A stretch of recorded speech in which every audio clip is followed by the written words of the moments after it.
Anal dos Insensatos.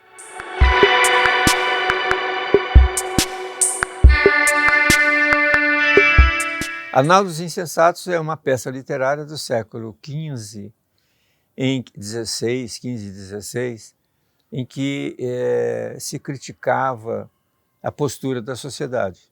Ou seja, não ficou nenhuma instituição fora da crítica dessa obra literária, satírica, inclusive.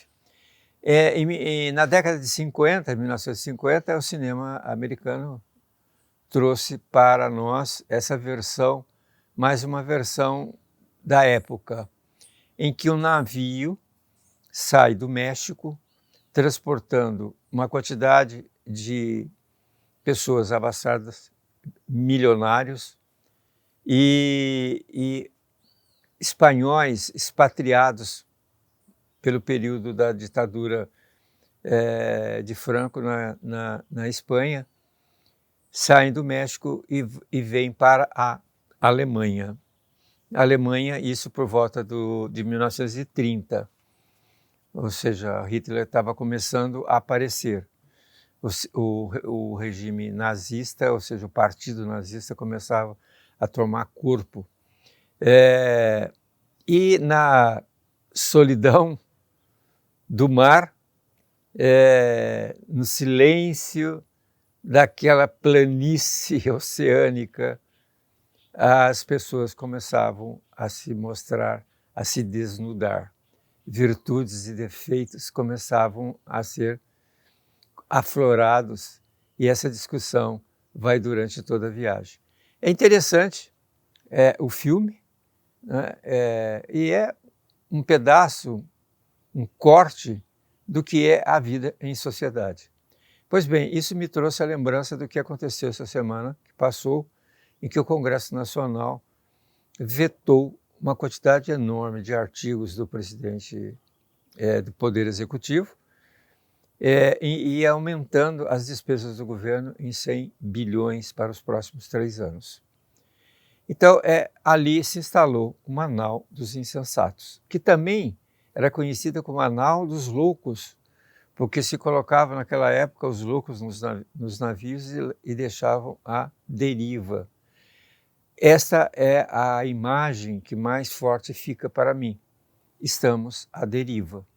Um poder executivo fraco, que começa a sua destruição do seu poder, que é constitucional e que foi modificado pelo Congresso Nacional diante da figura fraca do presidente da República, começa com a Dilma Rousseff, que inclusive recebeu um impeachment promovido pelos próprios deputados, pelo Congresso Nacional. Aí veio o Temer, que é da área, sobreviveu, mas ficou marcado também pela conversa clandestina com o rei do gado, né? Saiu do governo de uma certa forma sem muito brilho, mas conseguiu algumas reformas.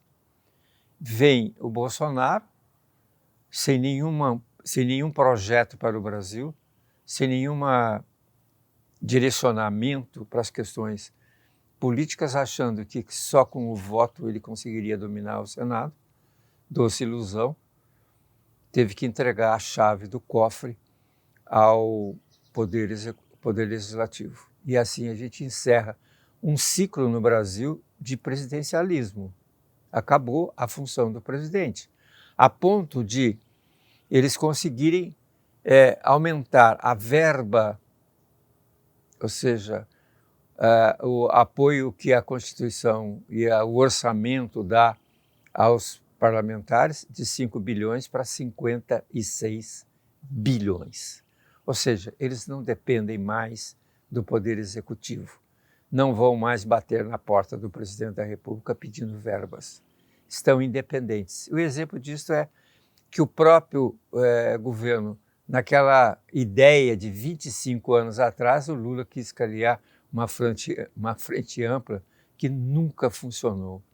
E daí o governo está à deriva, porque o próprio Centrão já declarou, o objetivo nosso é travar o governo. E o Brasil? Bom, isso é um detalhe. Então, o que nós estamos vivendo hoje?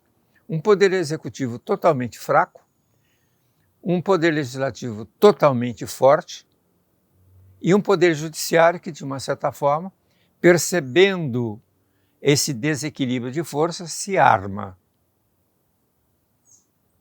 Daí o fato de que a sociedade não entender muito a posição do Poder Judiciário e as ações do Supremo Tribunal Federal.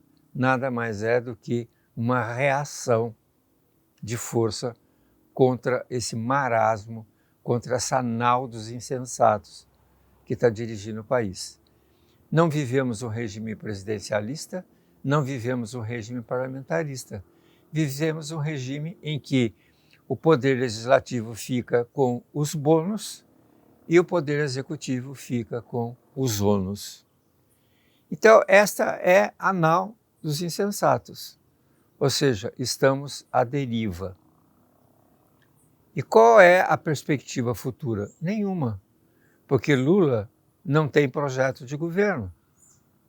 E a direita não tem nem candidato. Nós estamos há um ano, praticamente um ano e meio, de uma nova eleição. E qual é o caminho que o Brasil vai trilhar? Não sabemos. Pobre Brasil.